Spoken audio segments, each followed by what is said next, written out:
Hello everyone. তো আজকে তোমাদের সাথে আমাদের বাড়ির বর্তমান পরিস্থিতিটা তোমাদের সাথে শেয়ার করব। সকাল থেকে প্রচুর পরিমাণ হচ্ছে বৃষ্টি, তার থেকে হচ্ছে মানে দুপুর থেকে প্রচুর পরিমাণ বৃষ্টি হচ্ছে, তার জন্যে দেখো কি অবস্থা। এই হচ্ছে পরিস্থিতি। বাড়ির পাশে পুকুর হওয়া যে মানে কি যে ঝামেলা, সেটা যাদের বাড়ির পাশে পুকুর আছে তারা নিশ্চয়ই ব্যাপারটা বুঝতে পারবে।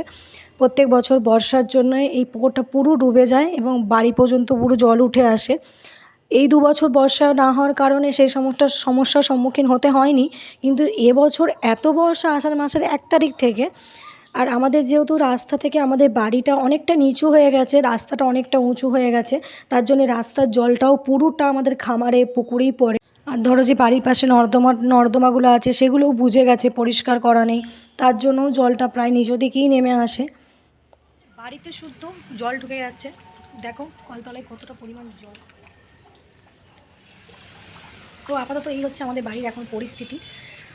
বৃষ্টি না হওয়ার কমা পর্যন্ত তো জল একদমই কমবে না, এরকমই। আজকে যদি রাতে যদি সারা রাত যদি বৃষ্টি হতে থাকে তাহলে তো পুরো খামারটাই হয়তো ভর্তি হয়ে যাবে জলে।